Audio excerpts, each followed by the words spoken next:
ज़माने मूसा अलैहिस्सलातु तस्लीम में जो करतब दिखाए जा रहे थे वो तो जादू का कमाल था। ये वो ज़माना था जब लोग जादू करते थे और बहुत सारी चीज़ों को बदल करके दिखा देते थे। इसीलिए फिरौन ने मूसा अलैहिस्सलाम के मुकाबले के लिए जादूगरों को ही बुलाया था, इसका मुकाबला करो। और जादूगरों ने मूसा अलैहिस्सलाम के सामने जो चीज़ पेश की वो छोटी छोटी रस्सियों को ज़मीन पर फेंक कर सांप बना करके दिखाया। सब सांप बन करके ज़मीनों पर दौड़ रहे थे। अल्लाह ताला ने मूसा अलैहिस्सलाम को उस ज़माने का जो मौजज़ा अता किया था वो आपका असा है। जब वो ज़मीन पर डालते तो अज़दहा सांप बन जाता था, फिर अगर उसे पकड़ लेते तो फिर लकड़ी हो जाता। मूसा अलैहिस्सलातु तस्लीम ने जादूगरों के मुकाबले में अपने आसा को ज़मीन पर फेंका। वो बड़ा सांप और अज़दहा बन करके सारे जादूगरों के सांपों को एक ही सांस में निगल गया। अब उस सांप की हैबत ऐसी थी कि वहां जो मौजूद थे जादूगर, उन्होंने कहा आमन्ना बिरब्बी मूसा व हारून, हम सब मूसा और हारून के रब पर ईमान ले आए। दूसरा जादू तो अब उन्हें दिखाना भी नहीं था, सीधे वो ईमान की बात कर गए। तो नबी जो है अपने मौजिज़े से सामने वालों का आजिज कर देता है। इसमें वाकई में आपने समझा कुछ? अगर ये आम लोगों के पास दिखाया जाता तो जाहिर सी बात है हम समझ लेते कि हाँ, आम आदमियों को इस तरह करके दिखाएंगे तो उनके जहनों पर हुकूमत तारी हो जाएगी। लेकिन मूसा अलैहिस्सलाम ने उन लोगों को आजिज किया था जो ऑलरेडी जादूगर थे, वो जानते थे चीज़ों को बदलना, तो वो आजिज कैसे हो गए? एक बार जिंदगी में मूसा अलैहिस्सलाम की लकड़ी को सांप बनते हुए देखकर वो अपनी पुरानी सारी चीजें छोड़कर ईमान लाने पर कैसे तैयार हो गए? उनको चाहिए था कि एक और दूसरा जादू ट्राई करते। मेरे अजीजों, मालूम यहाँ ये होता है कि जादू जो है वो नजरों का धोखा होता है। जो जादूगर रस्सियों को सांप बनाए थे उन्हें मालूम था कि यह हकीकत में रस्सी है। उस जादूगर को वो रस्सी ही दिखती थी, अवाम को सांप नजर आता था। जादूगर को वो चीज हकीकत में वही दिखती है जो होती है, लेकिन लोगों को बदल करके दिखती है। जादूगरों को ये मालूम होता है। लेकिन मूसा अलैहिस्सलाम ने जो लकड़ी जमीन पर डाली थी वो जादूगरों के नजर में भी लकड़ी नहीं दिख रही थी, वो हकीकत में सांप बनी हुई थी। ये मौजिज़े और जादू में फर्क है। जादू जो है नजरों का धोखा हो सकता है और मौजिज़ा हकीकत को तब्दील कर देता है, हकीकत को बदल दिया जाता है। ईसा अलैहिस्सलाम को अल्लाह रब्बुल इज्जत ने जो मौजिज़ा अता फरमाया, मुर्दों को जिंदा करना। आप मिट्टी के परिंद बनाते थे, परिंदे, उसमें फूंक मारते थे तो वो उड़ने लग जाते थे। मादरजाद अंधे, पैदाइशी जो अंधे या कोढ़ की बीमारी या सफेद दाग वाले हों, उनके जिस्म पर आप हाथ रख देते वो शिफायाब हो जाते हैं, वो सही हो जाते थे। और ये बात इधर उधर की किताबों से नहीं, अल्लाह की किताब से है। अल्लाह रब्बुल इज्जत ने कुरान पाक में खुद इरशाद फरमाया, ईसा अलैहिस्सलाम का कौल है, व उबरिउल अकमह वल अबरस व उहयिल मौता बिइज़्निल्लाह, मैं अंधों को सही कर देता हूँ, कोड़ियों को सही कर देता हूँ और मुर्दों को जिंदा कर देता हूँ अल्लाह के हुक्म से। ईसा अलैहिस्सलाम, अगर ईसा अलैहिस्सलाम से ये सारे काम सादिर हों तो यहाँ कोई शिर्क का फतवा नहीं लगा था कि गैरुल्लाह से ऐसे काम नहीं हो सकते। नबी भी तो गैरुल्लाह हैं। यही बात अगर हम सुल्तान बगदाद के बारे में कहें तो ये कहते हैं ये कहानियां हैं इनकी। मेरे अजीजों, क्या रसूल पाक सल्लल्लाहु अलैहि वसल्लम ने नहीं फरमाया मेरी उम्मत के औलिया बनी इसराइल के अंबिया की तरह हैं? बनी इसराइल के अंबिया जिस तरह से मौजज़ात दिखाते थे, उम्मत मुस्तफ़ा के औलिया अपनी करामात दिखाते हैं। करामत हक है। ईसा अलैहिस्सलातु तस्लीम का ये मौजज़ा था। दीगर अंबिया इकराम अलैहिमुस्सलाम को बहुत सारे मौजज़े दिए, जैसे हज़रत दाऊद अलैहिस्सलाम, उनके हाथ में लोहा आता तो नरम हो जाता था।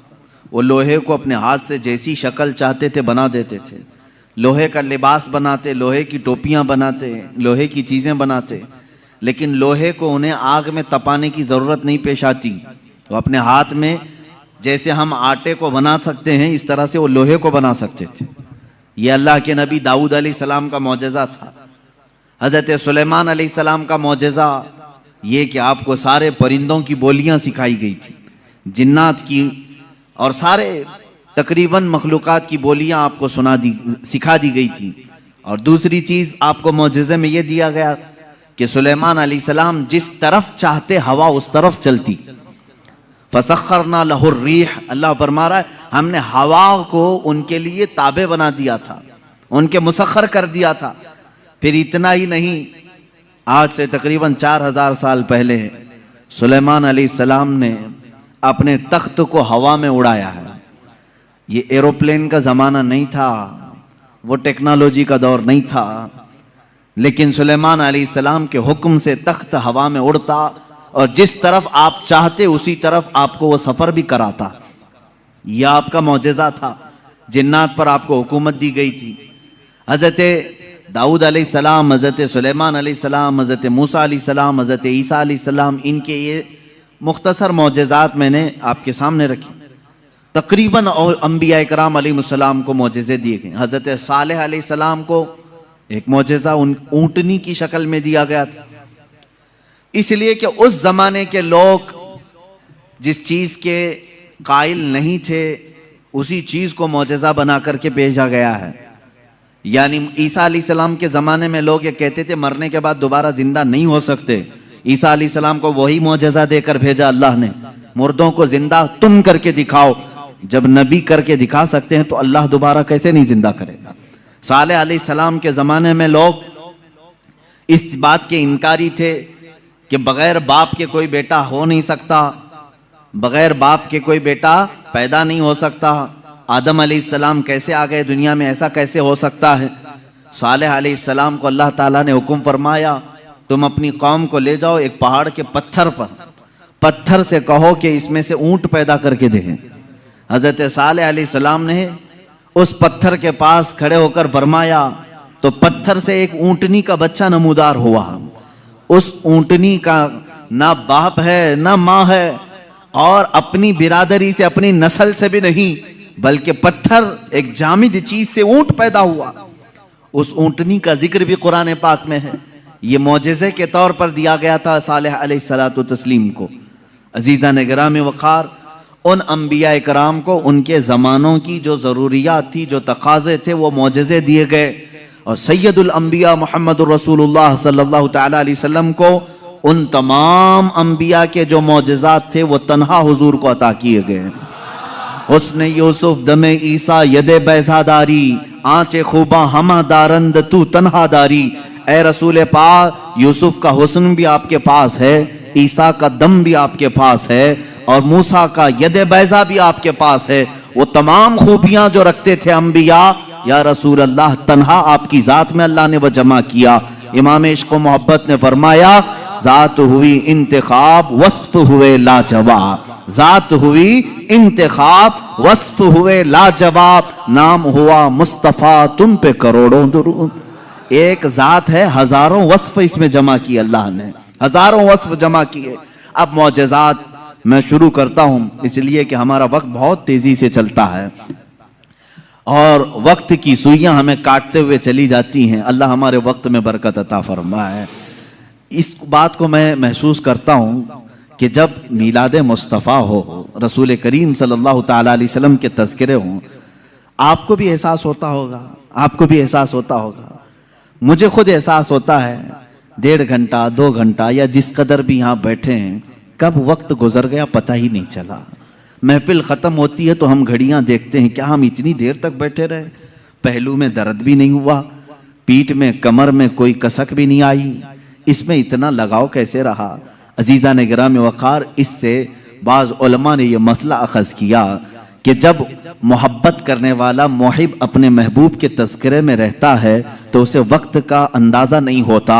इसीलिए लोगों ने कहा क़यामत का दिन अगरचे 50,000 साल का हो, अगरचे 50,000 साल का हो, लेकिन जो लिवाउल हम्द के नीचे आ गया वो मेरे मुस्तफ़ा की शान बयान कर रहा होगा।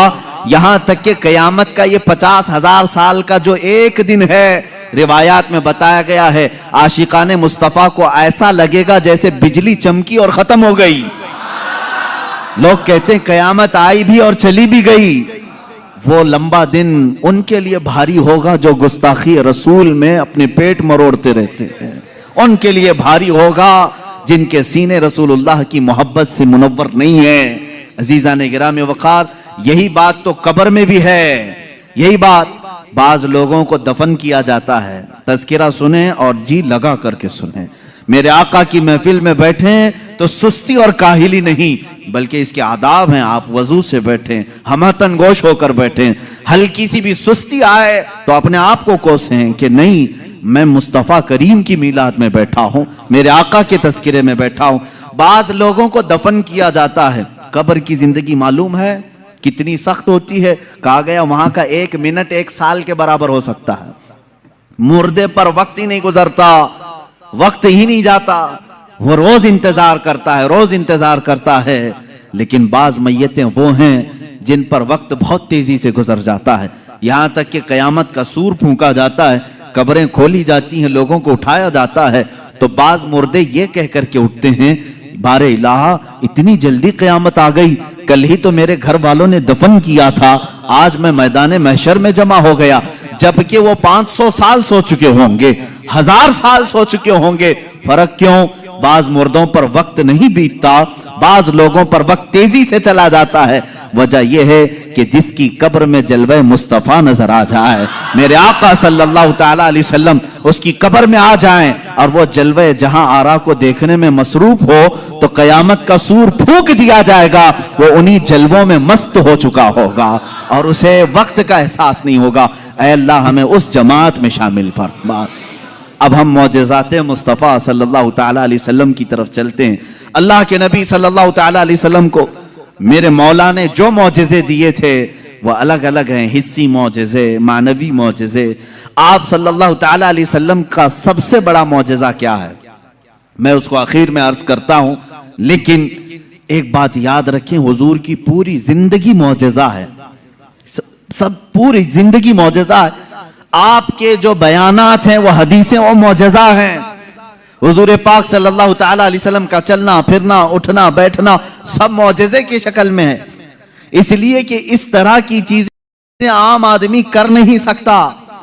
जो ये दावा करे कि मैं हुजूर के बराबर हो सकता हूं, मुआज़ल्लाह रब्बिल आलमीन, उसको आज हमारा बयान जरूर सुनना होगा। मौजज़ात मुस्तफ़ा सल्लल्लाहु तआला, एक एक चीज हुजूर सल्लल्लाहु तआला अलैहि वसल्लम की जिंदगी पूरी कायनात को आज भी चैलेंज कर रही है, आजिज करके रखी है। तू कौन सी खेती से निकलकर बराबरी का दावा करता है? हुजूर अकरम सल्लल्लाहु तआला अलैहि वसल्लम की जात सुतूदा सिफात, अल्लाह के नबी सल्लल्लाहु तआला अलैहि वसल्लम के बचपन की बात लेते हैं। आज पैदा हुए, मीलाद मुक़द्दस है और जमाने रसूल सल्लल्लाहु तआला अलैहि वसल्लम में, यानी विलादत के ज़माने में मक्का का माहौल था कि बच्चे परवरिश के लिए दायाओं के पास दे दिए जाते थे।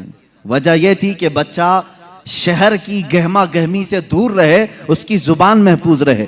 देहात वालों की ज़ुबानें वहाँ अच्छी होती थी, अरबी।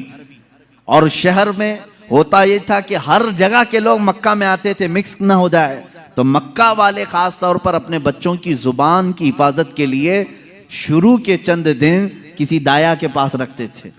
रसूल करीम सल्लल्लाहु तआला अलैहि वसल्लम जब पैदा हुए, ये वही ज़माना है जब बनु साद कबीले की दाया औरतें हैं। एक कबीला है जिस कबीले की सारी ख़वातीन बच्चों को पालती थीं और 2 साल के बाद ले जाती तो भारी मुआवजा मिलता था, उजरत मिलती थी। वो पैसों पर दूध पिलाती थीं। इसी एतबार से बनु साद कबीले की ख़वातीन मक्का में आई। उन्हीं ख़वातीन में एक हलीमा सादिया भी हैं। वो कहती हैं, जब मक्का पहुँचे मेरी ऊँटनी लंगड़ी थी, जिसकी वजह से मैं ताख़ीर से पहुँची। सारी औरतें मक्का में जो नौमौलूद बच्चे थे सबके पास गईं और उनसे भाव-ताव किया, मुआवजा तय किया और बच्चे ले लीं। हज़रत हलीमा सादिया कहती हैं, मैं ताख़ीर से पहुँची, तकरीबन बच्चे जा चुके थे, एक बच्चा बाकी था, वो आमिना का दुर्रे यतीम था। मैं वहां आई, मैंने देखा और उसके बाद पूछा कौन है इस बच्चे का सरपरस्त। कहा बच्चे की विलादत से 6 माह पहले ही इसके वालिद का विसाल हो चुका है। हलीमा कहती है, मैं छोड़कर बाहर चली आई। मैं निकल आई कि बाप है नहीं बच्चे का, मैं अगर दूध पिला भी दूं 2 साल के बाद मुझे उजरत देगा कौन? कौन मुआवजा देगा? वो कहती हैं फिर पूरा मक्का छान मारी, लेकिन अब कोई बच्चा नहीं मिला। शाम हो गई थी, शोहर साथ में था। हलीमा सादिया से शोहर ने कहा, ऐ हलीमा, खाली हाथ जाने से बेहतर है कि वो यतीम को साथ ले जाएं। यतीम दुर्रे यतीम है, साथ ले जाएं। हलीमा सादिया कहती है मैं दोबारा वापस आमिना के घर आई। आमिना रज़ी अल्लाह ताला अन्हा कहती हैं, ए हलीमा, सुबह तुम बच्चे को देख कर गई थी, फिर वापस आई? कहा हाँ, हम खाली हाथ जाने से बेहतर समझती हैं कि इस दुर्रे यतीम को ले जाएं। हज़रत आमिना ने कहा, ले जाना चाहे तो ले जाओ, लेकिन तुम्हारी उम्मीदों के मुताबिक हम मुआवजा नहीं दे सकेंगे, तुम्हारी उम्मीदों के मुताबिक हम उजरत नहीं दे सकेंगे। आमिना ने कहा, हलीमा सादिया ने कहा, ठीक है, अब खाली हाथ न जाने का हमने अहद किया है, बच्चे को ले लेते हैं। हलीमा सादिया उस वक्त तक बच्चे को अपने गोद उठाई नहीं थी, सिर्फ देख करके गई थी। गोद में जब लिया, हलीमा सादिया कहती हैं मेरे पेशानी से लेकर तलवों तक ठंडक पहुंच गई थी। पहली मर्तबा गोद में लिया, उसके बाद उसके शौहर हलीमा सादिया के साथ वो बाहर आई। कहती हैं कि मेरी सारी साथियाँ, मेरी सहेलियाँ जो बनु साद कबीले की खवातीन थीं, वो जा चुकी थीं और सारे सफ़र पर थीं। मेरी ऊँटनी लंगड़ी और फिर ताखीर भी अलग। मैं बच्चे को लेकर के उसी लंगड़ी ऊँटनी पर बैठी। अल्लाह अकबर, ये पहला मौजज़ा मेरे आका का है। ऊँटनी जो लंगड़ी थी बिल्कुल सेहतयाब हुई और इतनी तेज़ दौड़ने लगी, इतनी तेज़। हलीमा सादिया कहती हैं बनु साद कबीले में सबसे पहले मैं हाजिर हुई। मेरा बच्चा जिसको मैं लेकर आई थी, अब्दुल्लाह का दुर्रे यतीम, सबसे पहले बनु साद में हाजिर हुई। और काफ़ी देर के बाद दूसरी सहेलियां हमारी बच्चों को ले आई। उन्होंने आते ही हमसे पूछा, हलीमा तेरी ऊँटनी तो लंगड़ी थी, तेरी ऊँटनी कमज़ोर और लागर थी, तू पीछे रह गई थी, इतनी तेज कैसे आ गई? हलीमा सादिया कहती हैं, हाँ ऊँटनी मेरी लंगड़ी थी, लेकिन सवार बहुत ही आला था।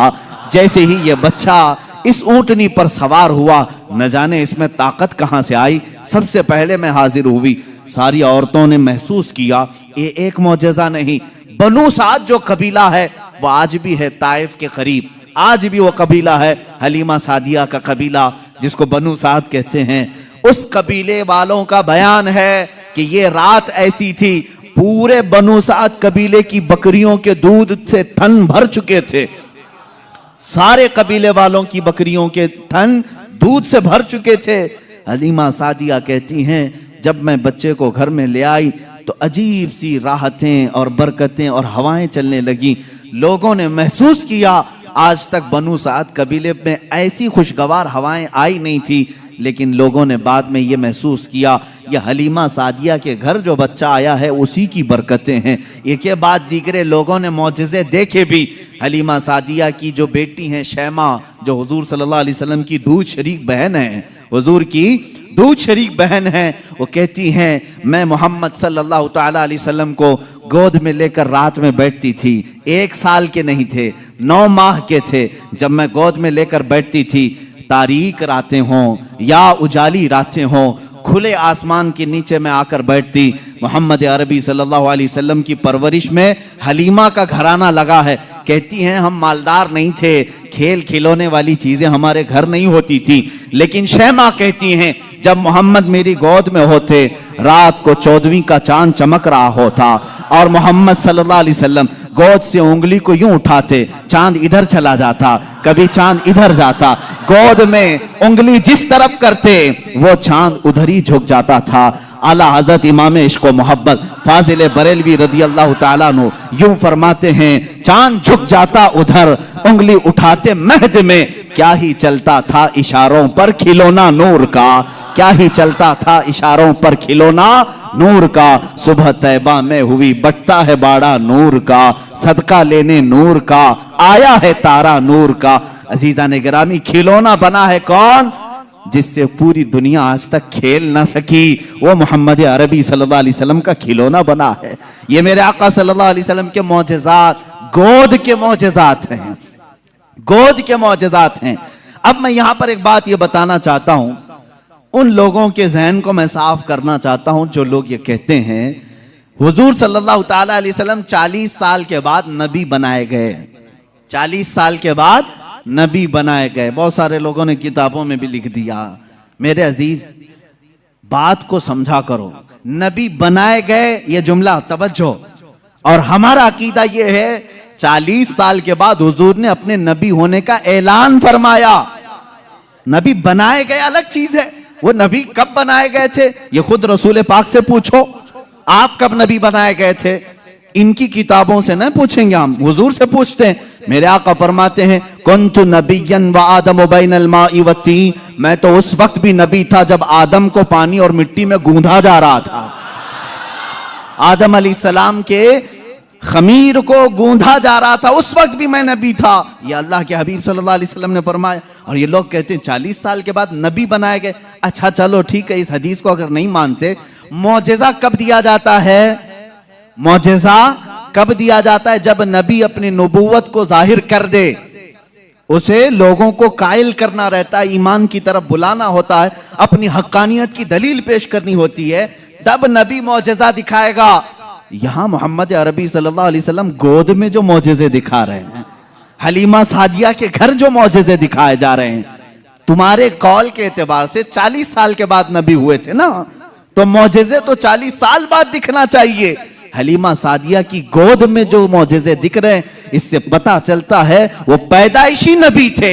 ऐलान का हुक्म 40 साल के बाद अल्लाह ने दिया। वो नबी नबूवत लेकर के दुनिया में आए। अजीज़ा ने गिरामी, ये मौजज़ात की इब्तिदा हलीमा सादिया के घर से हुई और उसके बाद एक दो नहीं कई मौजज़े। हलीमा सादिया रज़ियल्लाहु ताला अन्हा की बेटी शैमा कहती हैं 2 साल की उम्र से पहले ही हुजूर पाक सल्लल्लाहु ताला अलैहि वसल्लम आम इंसानों की तरह बड़े नहीं हुए हैं। 9 महीने की उम्र में तो आप तीर चलाते थे और बराबर निशाने पर, और कभी आपने हकला करके बात नहीं की, जैसे बच्चे तुतला कर हकला कर बात करते हैं। अल्लाह के हबीब सल्लल्लाहु अलैहि वसल्लम ने जब गुफ्तगू फरमाई, निहायत फसीह अरबी में गुफ्तगू फरमाई। फरमाती हैं कि एक भी ऐसा टूटा हुआ जुमला मोहम्मद से हमने सुना नहीं। ये हजरत हलीमा सादिया फरमाती। अजीज़ा ने गिरामी, शैमा कहती हैं 1.5 साल की उम्र में मेरे साथ मोहम्मद सल्लल्लाहु अलैहि वसल्लम बकरियां चराने के लिए आ जाते थे। बकरियां चराने के लिए आते थे। वो कहती हैं जब बकरियां चराने के लिए मोहम्मद सल्लल्लाहु अलैहि वसल्लम जाते थे, जंगल में या सहरा में, जहां पर भी मामला, वो कहती हैं मैं एक आध बकरी को लेकर जाती, लेकिन मोहम्मद सल्लल्लाहु अलैहि वसल्लम के साथ सारी बकरियां होती। फर्क ये था कि मैं धूप में चरा रही होती, लेकिन हमेशा मोहम्मद सल्लल्लाहु अलैहि वसल्लम पर बादल का एक टुकड़ा साया बना रहता था। हमेशा छांव रहती थी, कभी धूप बराए रास्त उनके रुखसारों को नहीं मारती, उनके रुखसारों पर नहीं पड़ती। यह हज़रत शैमा कहती हैं, हलीमा सादिया की बेटी कहती है एक दिन ऐसा हुआ, मोहम्मद अरबी सल्लल्लाहु ताला अलैहि वसल्लम 1.5 साल या 2 साल की उम्र के आसपास हैं। अचानक 2 लोग आए और उनको कोई पहचानता नहीं था। मोहम्मद अरबी सल्लल्लाहु ताला अलैहि वसल्लम को उन्होंने एक दरख्त के नीचे लिटाया और उनका सीना चाक कर दिया। हुजूर पाक सल्लल्लाहु अलैहि वसल्लम का, वो घबराई हुई भागती हुई अपनी माँ के पास आई। 2 साल की उम्र थी जब मेरे आका सल्लल्लाहु अलैहि वसल्लम की हलीमा सादिया की बेटी या बेटा जो हुजूर के दूध शरीक थे, वो दौड़ते हुए माँ के पास आए और कहा अजीब एक बात हमने देखी मोहम्मद सल्लल्लाहु अलैहि वसल्लम के साथ, कि कोई अनहोनी 2 शख्सियात आई, उन्होंने गिराया है और सीना चाक कर दिया है। अल्लाह ना करे कि मोहम्मद के साथ कुछ बुरा ना हो जाए। वो घबराए हुए थे। हजरत हलीमा कहती है मैं दौड़ती हुई उस मकाम पर पहुंची, जाकर के देखा दरख्त के साए में वो आराम कर रहे थे, कोई लोग नहीं थे, कोई शख्सियात नहीं थी।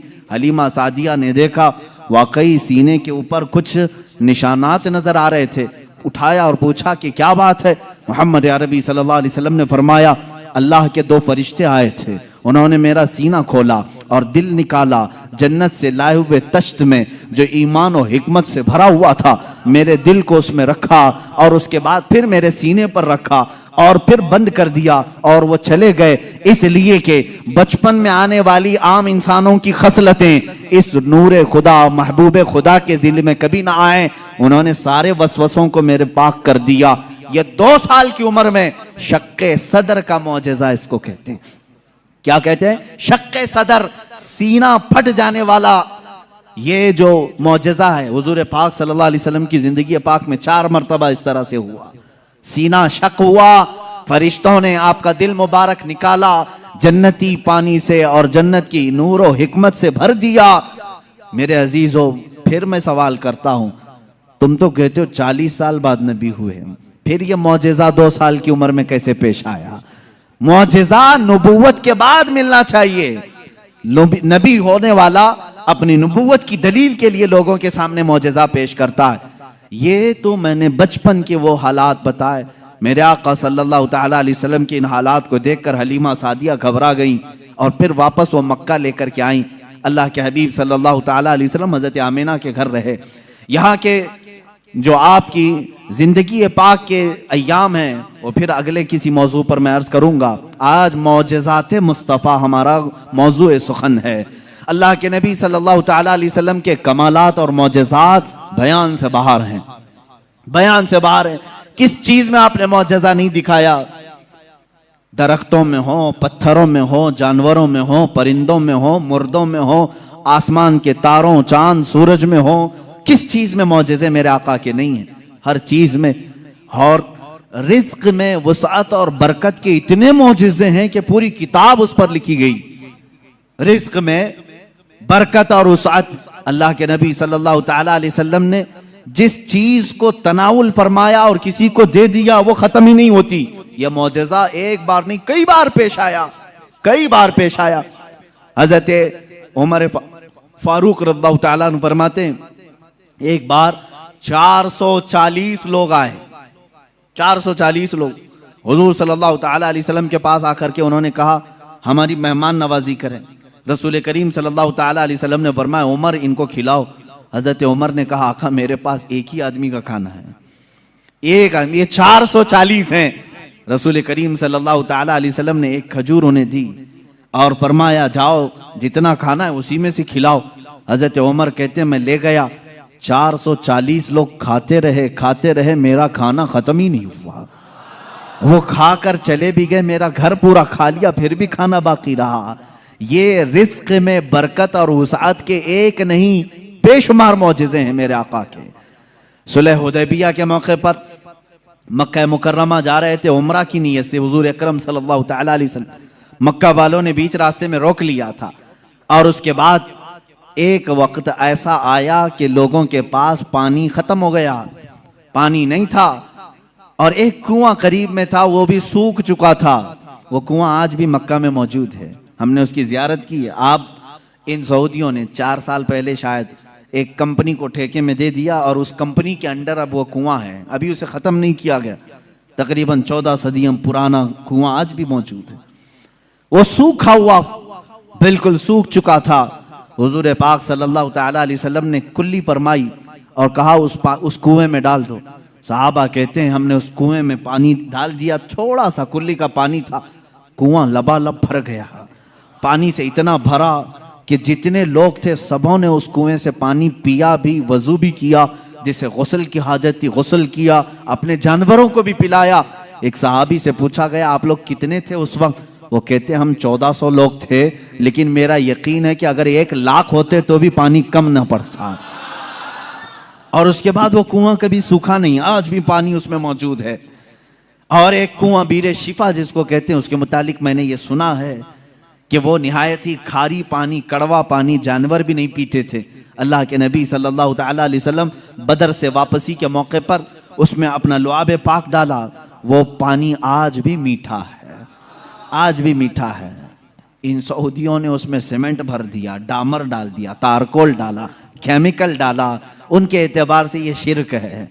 ये सब सुन्नी लोग आते हैं तबर्रुक समझ करके इस पानी को निकालते हैं, इसकी कोई असल नहीं, इसकी कोई सनद नहीं, इसका कोई सबूत नहीं। और इस गुस्से में उन्होंने कुएं में हर चीज डाली, लेकिन पानी भी बड़ा जिद्दी है, हर चीज को निकल करके फिर बाहर आता है, सारी चीजें खत्म होती हैं। अभी अभी 6 महीने पहले के सफर में भी पानी पी करके आए, उन्होंने वहां पहरेदार लगाए।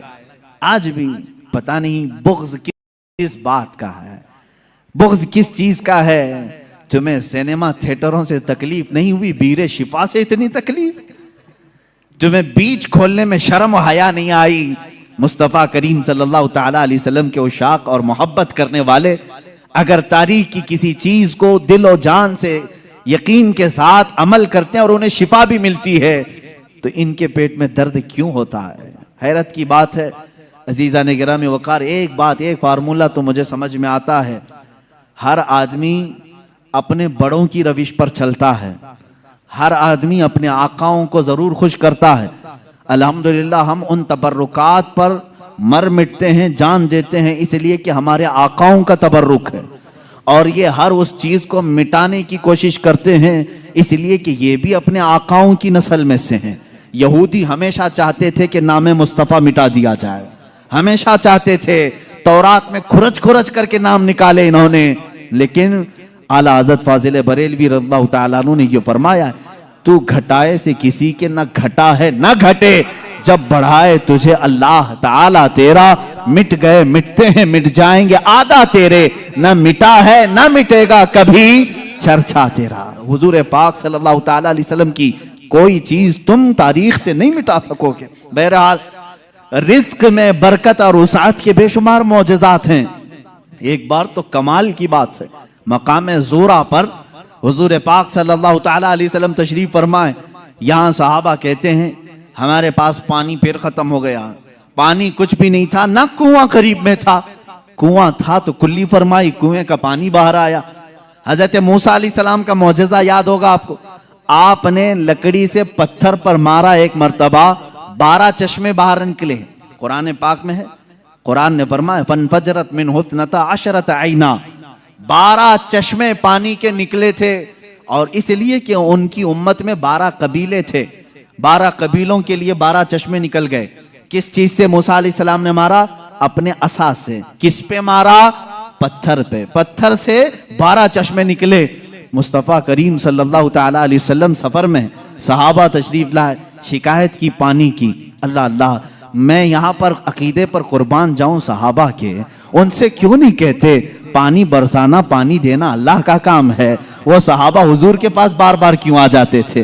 खाना नहीं है तो हुजूर के पास, पानी नहीं है तो हुजूर के पास, बीमारी है तो हुजूर के पास, इसलिए कि उन्हीं सहाबा का अकीदा बरेली के इमाम ने लिया है, जिनका कहना था शाफियो नाफी हो तुम, वाफियो काफी हो तुम, दर्द को कर दो दवा, तुम पे करोड़ों दुरूद, आंख अता कीजिए उसमें जिया दीजिए, जलवा करीब आ गया तुम पे करोड़ों दुरूद। वो मांगने के लिए आते थे मेरे आका सल्लल्लाहु अलैहि वसल्लम की बारगाह में, और जिन्होंने कहा रसूलुल्लाह से मांगना हराम है, माज़अल्लाह रब्बिल आलमीन, उनको अल्लाह ताला ने ऐसों का मोहताज बनाया, दर दर की ठोकरें खाते हुए आज भी जलील खार है।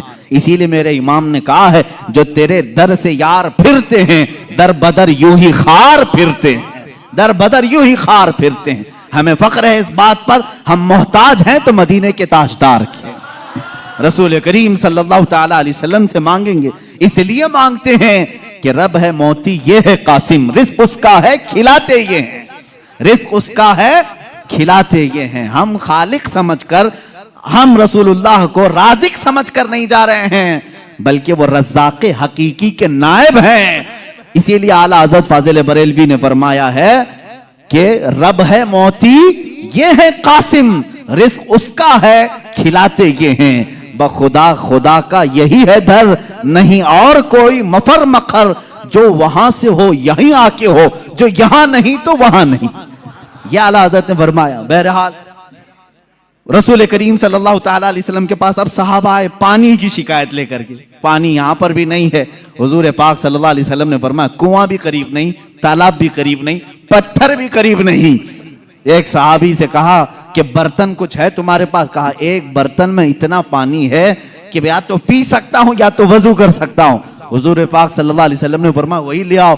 बर्तन को करीब रखा और अपना दस्ते मुबारक उसमें रखा। सहाबा फरमाते हैं हर उंगली पाक से पानी के चश्मे जारी थे, जैसे फव्वारे निकलते हैं, फाउंटेन जिस तरह होते हैं। हुजूर पाक सल्लल्लाहु ताला अलैहि वसल्लम की उंगलियों से चश्मे निकलने लगे। फिर इमाम अहले सुन्नत फाजिल बरेलवी फरमाते हैं उंगलियां हैं फैज पर, टूटे हैं प्यासे झूम कर, उंगलियां हैं फैज पर, टूटे हैं प्यासे झूम कर, नदियां पंजाब रहमत की हैं जारी, वाह वाह।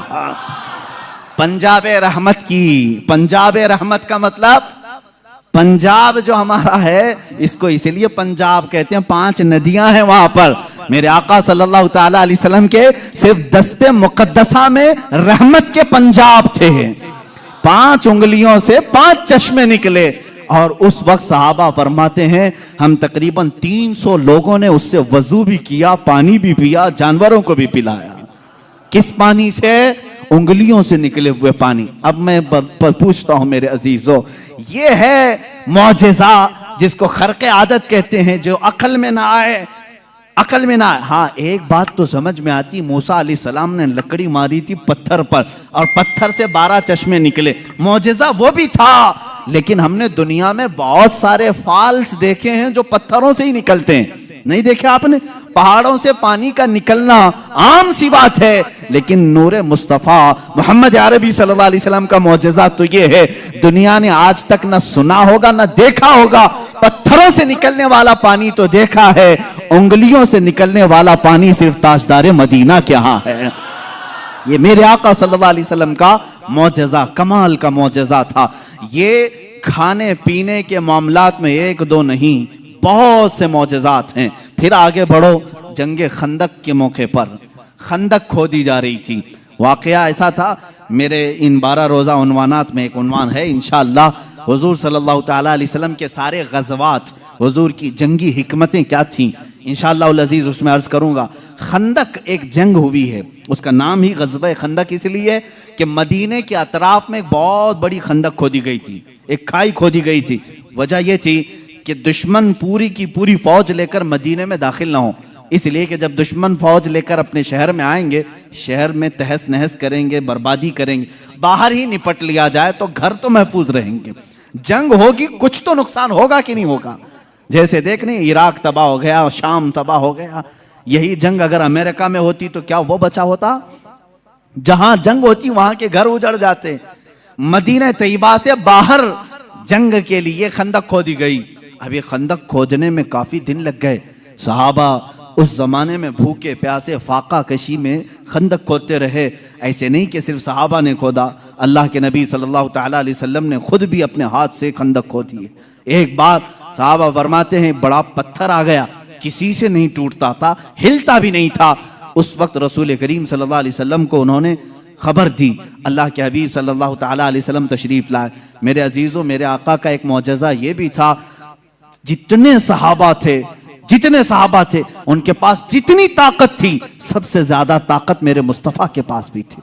हुजूर पाक सल्लल्लाहु ताला अलैहि वसल्लम ने अपने जमाने के नामवर पहलवान अबू दुजाना या कुछ और नाम है मैं भूल रहा हूं, हुजूर सल्लल्लाहु ताला अलैहि वसल्लम ने उसके साथ कुश्ती लड़ी, जिसको पूरे अरब ने कभी नहीं पछाड़ा था। 3 मरतबा हुजूर पाक ने उसको पीठ लगा दिया था। हुजूर अकरम सल्लल्लाहु ताला अलैहि वसल्लम अपने हाथ में कुदाल लेकर के उस पत्थर को निकालने आए। एक उस पर मारी जरब, चिंगारी उछली और रोशनी आई। अल्लाह के हबीब सल्लल्लाहु अलैहि वसल्लम ने फरमाया अल्हम्दुलिल्लाह। दूसरी मारी, फिर कहा अल्हम्दुलिल्लाह। तीसरी मर्तबा वो पत्थर टूटकर टुकड़े हो गया, निकल गया। सहाबा ने पूछा कि हुजूर, हर आपने पत्थर पर जब भी कुदाल मारी चिंगारी निकली, आपने जुबान से कुछ कहा? कहा जब पहली मर्तबा मैंने कुदाल मारी, मैंने देखा ईरान फतह हो चुका है। कुदाल यहां मदीने में मारी जा रही है और खबर ईरान के फतह होने की दी जा रही। दूसरी कुदाल मारी, हुजूर पाक सल्लल्लाहु ताला अलैहि वसल्लम ने फरमाया यमन फतह हो चुका है। बाज़ रिवायात में अलग अलग मुल्कों के नाम मुझे मिले। बहरैन के महल्लात को फतह होते हुए मैंने देखा। हुजूर अकरम सल्लल्लाहु ताला अलैहि वसल्लम ने 3 ज़रबों में उस पत्थर को ख़त्म कर दिया और उसी वक्त ईरान के, मुल्क रोम के और बहरैन के फतह होने की बशारतें दी। यहाँ तक एक हदीस में है कुस्तुनतुनिया, इस्तांबुल के फतह होने की खबर दी, जो हुजूर पाक सल्लल्लाहु ताला अलैहि वसल्लम के विसाल के 800 साल के बाद फतह हुआ और अल्हम्दुलिल्लाह इस्लाम के ज़ेरे नगी आया। जहां जहां की खबरें हुजूर ने दी थी, सब मुल्क फतह हुए। आज भी वो दायरा इस्लाम में है, आज भी मुसलमानों के ज़ेरे नगी हैं। अब यहाँ पर जो मौजज़ा हुआ, एक तो पत्थर का टूटना और गैबी खबरें देना, दूसरी बात हजरत जाबिर रज़ियल्लाहु ताला अन्हु एक अजीज सहाबी थे। वो आते हैं अपनी बीवी से कहते हैं, मैं देख रहा हूँ अल्लाह के नबी सल्लल्लाहु अलैहि वसल्लम पेट पर पत्थर बांधे हुए हैं। क्यों बांधा जाता था उस वक्त? इसलिए कि पेट अगर ढीला रहे, भूख की शिद्दत से बार बार ख्वाहिश खाने की होती रहे, उसको टाइट कर लिया जाए तो बार बार भूख न लगे। ये उस वक्त मामूल रहा होगा। अल्लाह के नबी सल्लल्लाहु अलैहि वसल्लम ने भी अपने पेट पर पत्थर बांधे। हजरत जाबिर कहते हैं, मुझसे देखा नहीं जा रहा है, इस हालत में मेरे आका काम भी कर रहे हैं। जाबिर रज़ियल्लाहु ताला अन्हु का घर वहां से करीब था खंदक के। उनकी बीवी से उन्होंने कहा, कुछ खाने को हो तो बना दो। उन्होंने कहा, घर में थोड़ा सा आटा है, जौ का आटा है, उसकी चंद रोटियां बनेंगी, 4 या 5 रोटियां बनेंगी, और एक बकरी का बच्चा है, 6 महीने का होगा, बस इतना है। कितने लोग खा सकते हैं आप ही देखें। कहा, इतना ही ज़बह कर, मैं रसूल पाक सल्लल्लाहु अलैहि वसल्लम को, हज़रत अबू बकर को, हज़रत उमर को, और मैं रहूंगा, मेरे घर वाले रहेंगे, खिला देंगे। वो आए, कान में आकर के हुजूर से कहा, या रसूल अल्लाह सल्लल्लाहु ताला अलैहि वसल्लम, घर में एक छोटा सा बकरी का बच्चा है, हमने ज़बह किया है, थोड़ा सा आटा है, आप अबू बकर उमर घर पर तशरीफ लाएं। अल्लाह के नबी सल्लल्लाहु अलैहि वसल्लम ने दावत कबूल कर ली। कहा, जाबिर जाओ तुम खाना बनाओ, लेकिन जब तक मैं ना आऊं हांडी चूल्हे से ना उतारो और रोटियों के टुकड़े ना करो। हुजूर पाक सल्लल्लाहु अलैहि वसल्लम की ये बात सुन करके वो जाने लगे थे। अभी हुजूर ने पलटकर जितने सहाबा थे कहा, ए मेरे सहाबा, जाबिर के घर में सबकी दावत है, चलो। जाबिर के घर में दावत, 1500 सहाबा थे, 1500 सहाबा। हजरत जाबिर घबरा गए, दौड़ते हुए आए, अपनी बीवी से कहा, ए खातून, बड़ा गजब हो गया, मैंने 3 को दावत दी थी, हुजूर ने 1500 को बुलाया है। उनकी शरीक हयात एक सहाबिया थी, तवक्कुल के आला दर्जे पर थी। पूछती हैं, ए जाबिर, आपने बुलाया है या रसूलुल्लाह ने बुलाया है? हजरत जाबिर कहते हैं, मैंने किसी को नहीं बुलाया, रसूलुल्लाह ने बुलाया है। कहते फिर फिक्र छोड़ो, जिन्होंने बुलाया वही खिलाएंगे, जिन्होंने बुलाया वही खिलाएंगे। हमको इस बात की क्या फिक्र है, हमें तो खाना बनाना है, वो आएंगे, जिसको उन्होंने दावत दी वो खिलाएंगे। हमने 3 को दावत दी, हम 3 को खिलाएंगे, रसूल ने जितनों को दावत दी वो उनको खिलाएंगे। ये खातून का अकीदा देखें, सहाबिया हैं। हजरत जाबिर रज़ियल्लाहु ताला अन्हु फरमाते हैं, घर मेरे आका तशरीफ लाए, घर में बैठने की जगह भी 10 लोगों की थी, 10 लोग बैठ सकते थे। अल्लाह के हबीब सल्लल्लाहु ताला अलैहि वसल्लम तशरीफ लाए और उस हांडी को जो चूल्हे पर रखी हुई थी, कहा इसको उतारना नहीं, उसमें अपना लुआबे पाक डाला और उसके बाद फरमाया, निकाल कर देते जाओ। हजरत जाबिर कहते हैं, 10-10 लोगों का खाना निकालता था, रोटियां दस्तरखान पर बिछाई जाती थी।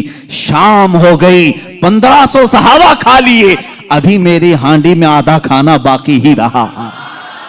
ये मौजिज़ा है मेरे आका सल्लल्लाहु अलैहि वसल्लम का। रिस्क में वुसअत और बरकत सिर्फ लुआबे पाक से। जो बराबरी का दावा करते हैं वो भी अपने घर की हांडियों में थूक के दिखाएं, तुम्हारे घर वाले ना खाएं। मुस्तफा करीम सल्लल्लाहु अलैहि वसल्लम जिस पे लुआब लगा दें, 1500 जलीलुल कद्र सहाबा खाएंगे भी और हांडी में बचा भी रह जाएगा। अजीजा ने गिरामी, बराबरी का दावा ना करो, वरना थूकोगे तो मर जाओगे तुम्हारे घर में। कभी जहर ना हो जाए तुम्हारे थूक में, थूकोगे तो बच्चे मर भी जाएंगे। बहरहाल ये मौजिज़ा एक ही नहीं पेश आया, 3-3 मौजिज़े यहाँ पर आए। 3-3 मौजिज़े हजरत जाबिर के घर में तन्हा। हुजूर पाक सल्लल्लाहु ताला अलैहि वसल्लम दावत के लिए आए भी। उसके बाद दूसरी बात ये भी हुई, उनके घर में एक हादसा हो गया था। उनके घर में हादसा ये हुआ, बकरी को ज़बह किया था बाप ने, हजरत जाबिर ने, उनके 2 बच्चे थे, दोनों बच्चों ने देखा और बड़े बच्चे ने छोटे बच्चे को बुलाया, आ मैं तुझे दिखाता हूं अब्बा बकरी को ज़बह कैसे कर रहे थे। छुरी लिया और छोटे बेटे को ज़बह कर दिया, गला काट दिया। और जैसी खून निकलने लगा, मां ने देखा, घबराई, बच्चे को पकड़ने के लिए, कि चाकू उसके हाथ में थी। वो दौड़ता हुआ छत पर चढ़ा और पांव फिसला, छत से गिरा। नीचे गिरते ही सर पर चोट आई, वहीं फौत हो गए। एक साथ 2 बच्चों का इंतकाल किस वक्त? जिस वक्त हुजूर की दावत घर में हो रही। हजरत जाबिर को मालूम नहीं था, वो खाना बनाने का हुक्म देकर चले गए थे, यहां दोनों बच्चे फौत हो चुके थे। लेकिन उस वफाशियार खातून के जज्बे को हजारों सलाह। दोनों बच्चों की लाशों को उठाई, घर के एक कोने में लेकर आई और उन पर चादर डाल दिया, कहा आज मैं न रोऊंगी न चीखूंगी, इसलिए कि मेरे घर रसूल खुदा तशरीफ ला रहे हैं।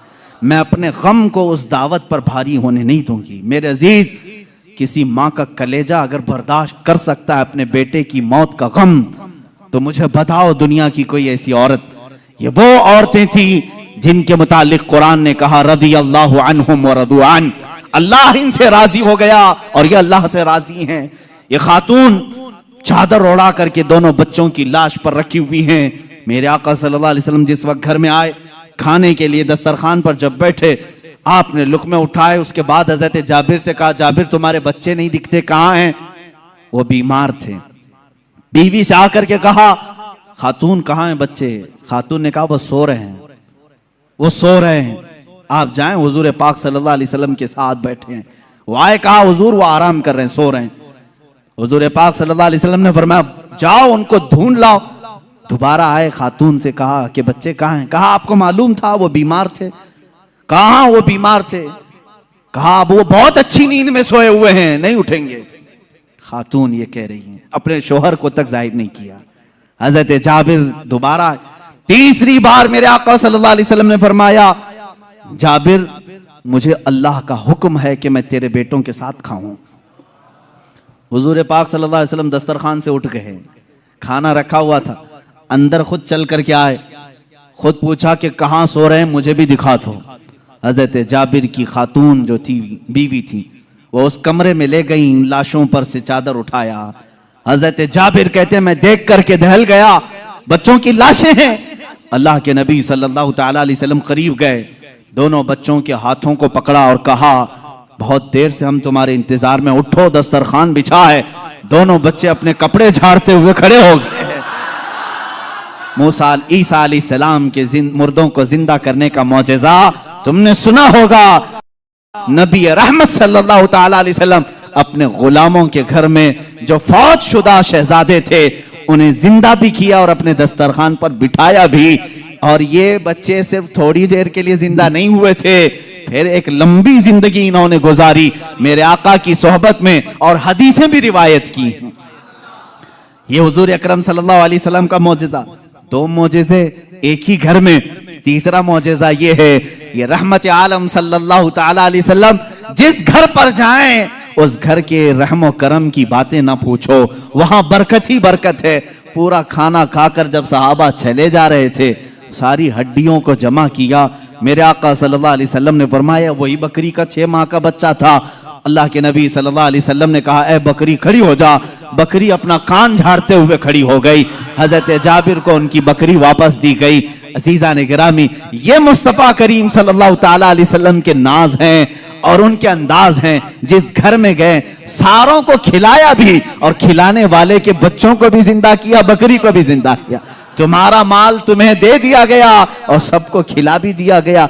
रिस्क में वुसअत व बरकत के एक दो नहीं बेशुमार मौजज़े हैं अल्लाह के नबी सल्लल्लाहु ताला अलैहि वसल्लम के। मेरे अजीजों, इनके अलावा जो मौजज़ात बड़े हैं, जिसको शक्कुल कमर का मौजज़ा कहा गया है और रद्दे शम्स का मौजज़ा कहा गया है। शक्कुल कमर चांद के टुकड़े कर देना, रद्दे शम्स सूरज को फेर देना, ये बड़े मौजज़ात में से है जिनके तज़किरे अहादीस की किताबों में है और सही अहादीस में मौजूद है।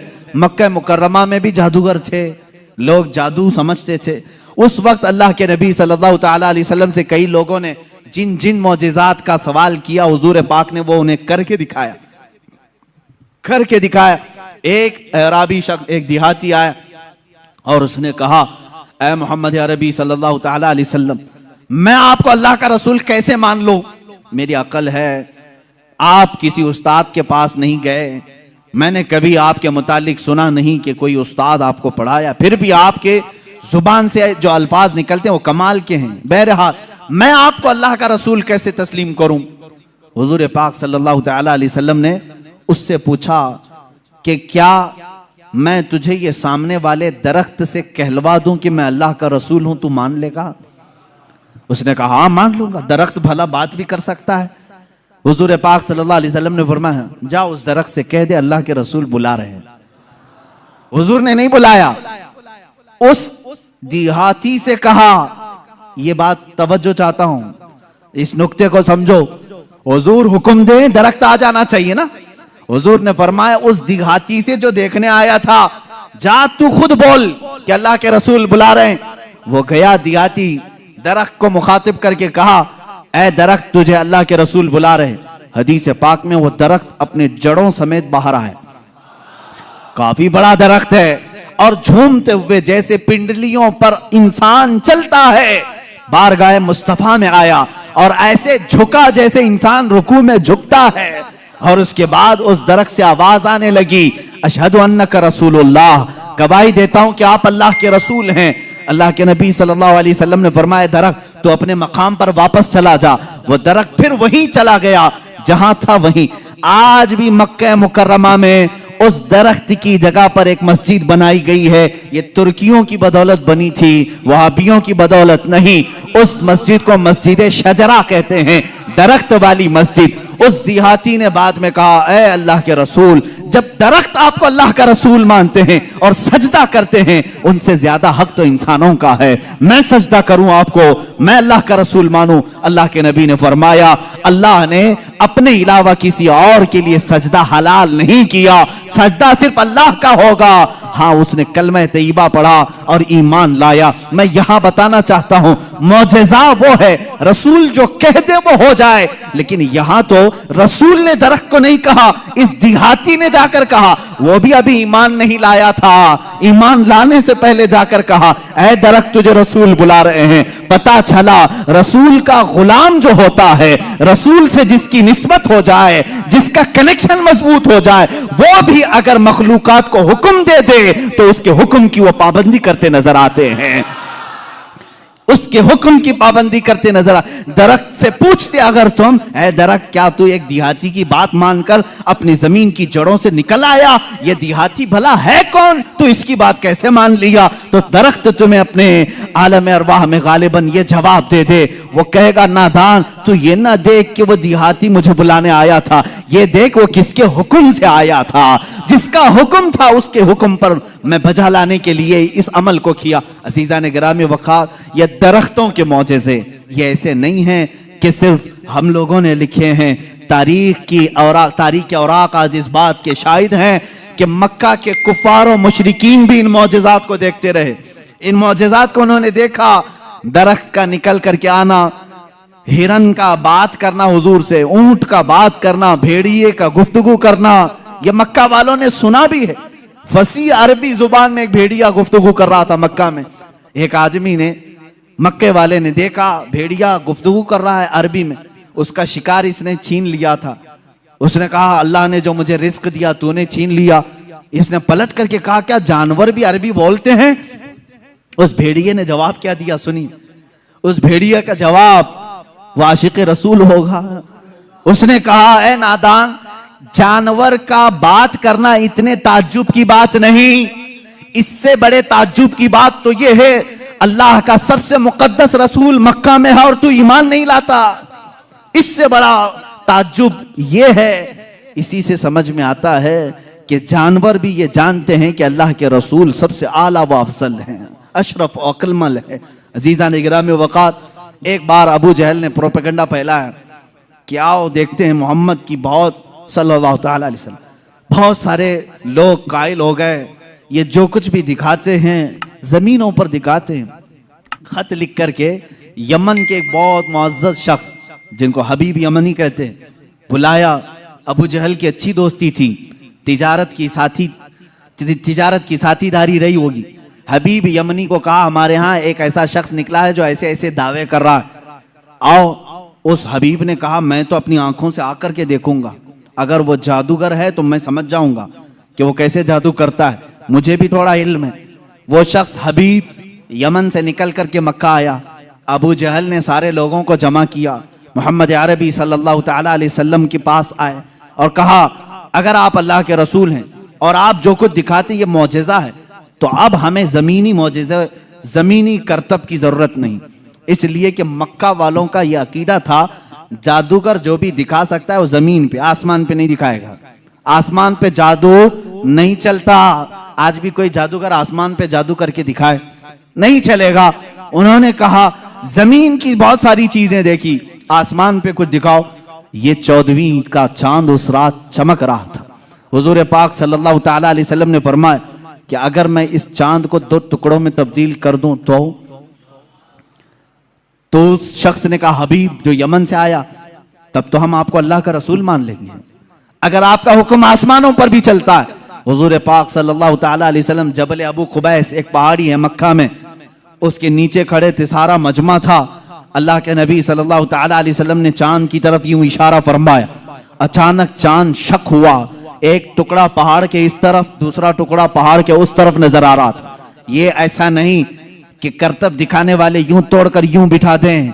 अल्लाह के हबीब सल्लल्लाहु अलैहि वसल्लम ने जो शक्कुल कमर का मौजज़ा दिखाया, वो आधी रात तक टुकड़ों में ही रहा। मिनट, 2 मिनट, 5 मिनट नहीं, आधी रात तक टुकड़ों में रहा।